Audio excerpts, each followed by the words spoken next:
Всем привет! Мы продолжаем серию видеороликов под названием Chevrolet Collection, где вам показываю одноименные автомобили, выходившие в рамках бразильской журнальной серии.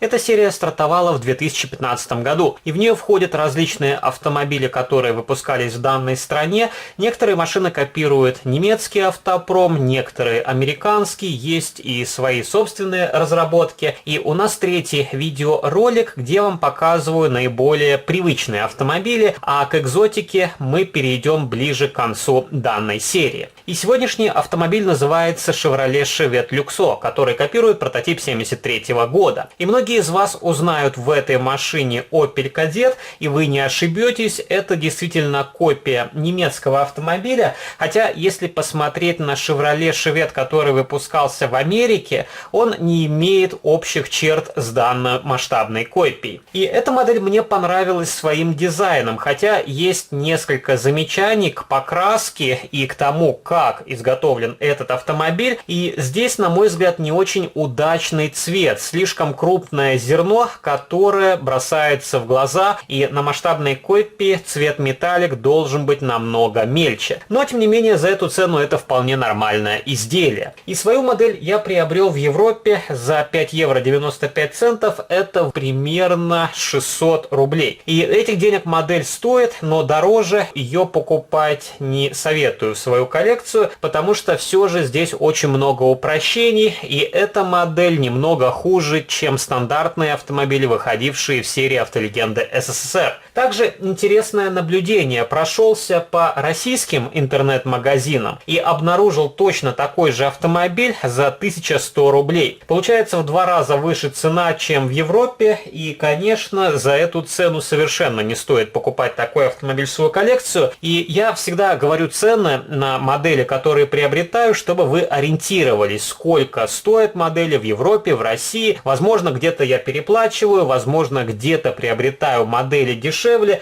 и это помогает ориентироваться в ценах не только зрителям моего канала, но и мне самому, потому что мне порой пишут, что, например, в этом или в другом месте можно было приобрести такую модель значительно дешевле. Также я вам для сравнения приготовил несколько моделей из серии «Автолегенды СССР». Мы можем посмотреть, как масштабные копии отличаются в плане дизайна, как у них качество покраски и сборки.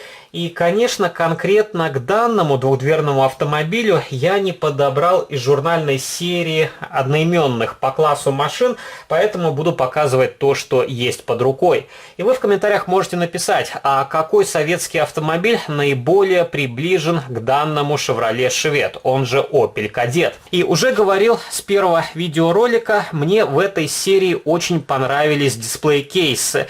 Подиум под наклоном, также очень симпатичный декоративный шильдик Chevrolet, на подставке указан прототип, и каждая масштабная копия поставляется со своим собственным регистрационным знаком. Подложка черного цвета, белыми буквами написано, что эта модель изготовлена в Китае, где же еще. На задней стороне упаковки есть информация об импортере, также есть значок, который нам гласит о том, что эта модель сделана по лицензии General Motors. И давайте распакуем блистер и посмотрим на автомобильчик поближе. И жаль, что эти модели продаются без журнала. Мне было бы интересно полистать литературу и посмотреть, чем она отличается от российского издания. Но, к сожалению, особо по этим моделям информации в интернете нету. И также нету журналов в электронном виде. Если кто-то из вас где-то их видел, то тоже можете поделиться ссылкой. Тогда в следующих видеороликах я вам покажу, что из себя представляют журналы. И как раз вы можете посмотреть на качество проработки этой масштабной копии. Осветительная техника спереди в виде прозрачных элементов, поворотнички просто обозначили оранжевой краской, более-менее нормальная решетка радиатора, серебристым цветом выделили сеточку, но, на мой взгляд, фары чуть меньше по диаметру, чем должны быть на настоящем автомобиле. Из-за этого машина не сильно похожа на традиционный Opel Kadett. Вполне хорошие регистрационные номерные знаки, более-менее нормальный хром, и если бампера и стеклоочистители на этом автомобиле из хрома, то странно, почему колесные диски и дверные ручки просто обозначили серебристой краской.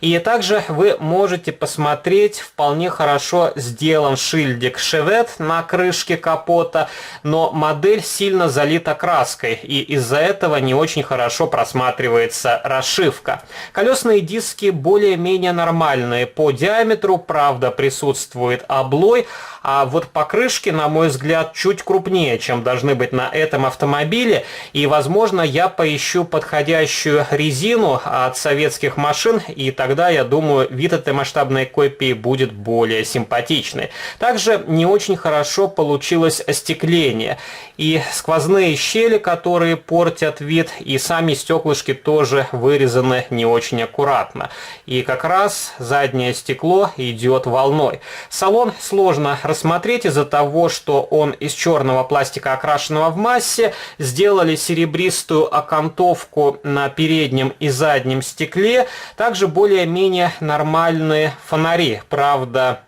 Огни заднего хода здесь поверх намалевали серебристой краской, и я думаю, впоследствии я их немножко доработаю, чтобы придать им более выразительный вид. Также присутствует выхлопная труба, на заднем бампере снизу виднеется облой, нужно тоже подправить этот момент. И с водительской стороны у меня также на задней части виднеются серебристые пятна краски, и тоже нужно будет как-то их убрать, чтобы они не портили вид модели. И давайте откручу этот автомобиль от подставки, покажу, как у него сделана нижняя часть, и тогда мы перейдем к обзору других журнальных моделей и сравним их с этим вариантом. Модель крепится при помощи двух шурупчиков под крестовую отвертку. Нижняя часть проработана очень схематически, практически нету узлов, что-то похожее на передний мост, редуктор, также глушитель заляпан клеем, есть топливный бак и что-то похожее на карданный вал. И, кстати, лопнуло крепежное отверстие. Видимо, шурупчик загнали чуть большего диаметра. И, естественно, написано, что эта модель изготовлена в Китае. И, конечно, качество современных китайских моделей, особенно из среднего и низкого ценового сегмента, очень упало. И даже первые журнальные модели были сделаны намного лучше. Ну, вот так выглядит салон. И, кстати, панель приборов здесь вклеена в ванночку салона. А на многих других журнальных моделях она завальцована на внутренней части корпуса автомобиля. Вполне хорошее рулевое колесо, и, к счастью, на этом варианте салон не заляпан клеем. И можно окрасить сиденья, также дверные карты, и также можно подобрать подходящие декали с имитацией приборов. Но свои модели пока что я оставлю в таком виде. И вот так выглядит корпус автомобиля изнутри. На крыше установили салонное зеркало заднего вида. Просто не напасешься времени на доработку каждой модели. Когда начинал собирать российскую журнальную серию, то старался дорабатывать каждый автомобиль, но уже, скажем так, на 100-м выпуске энтузиазм пропал и просто решил оставить модели в таком первозданном виде. Возможно, потом займусь доработкой, но не в ближайшее время. И давайте посмотрим на отечественные аналоги. Например, покажу вам ВАЗ-2101. Не самая удачная масштабная копия, но на то время, когда она появилась в продаже, особо альтернатив и не было. И, например, у меня в коллекции до этого только была старая копейка от Агат. И, конечно, эта модель выглядела более презентабельно. Ну, примерно одинаковые автомобили по габаритным размерам. Также чем-то схож дизайн. Chevrolet чуть-чуть шире, но не стоит забывать, что эта модель имеет серьезные искажения в пропорциях.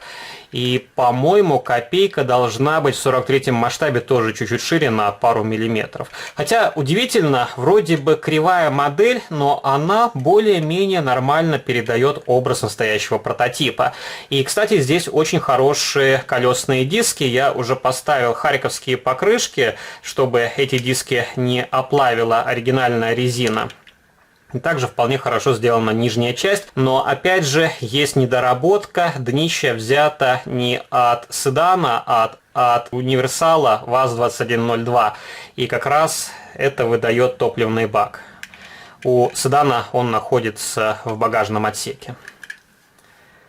Давайте покажу вам Москвич 412. И опять же повторюсь, из советских машин практически не было двухдверных автомобилей, ну разве что Запорожец, но он пониже классом, чем данный Chevrolet. Ну, могу показать вам Запорожец. Хотя это довольно харизматичный автомобильчик, и он не намного мельче, чем Chevrolet. Но совершенно другой тип автомобиля с заднемоторной компоновкой, двигатель с воздушным охлаждением. И на Запорожце я окрасил серебристой краской выхлопную трубу. Изначально она была черного цвета. И поставил номерные знаки. Их тоже не было изначально. И могу вам показать автомобиль из румынской журнальной серии «Легендарные машины» Dacia 1100. И как раз эти автомобили примерно одного ценового сегмента, но у бразильской журнальной серии идет дисплей-кейс, а этот вариант поставляется просто в обычном блистере, хотя тоже есть небольшой бонус, модель идет с черным подиумом. И вы тоже можете посмотреть, как автомобили отличаются в плане дизайна. Правда, Dacia, он же Renault, чуть старее. Эта машина где-то 68-го года, а вот этот автомобиль 73-го. И опять же, Dacia с задней моторной компоновкой. Вот такой вполне симпатичный автомобильчик, который может украсить вашу коллекцию.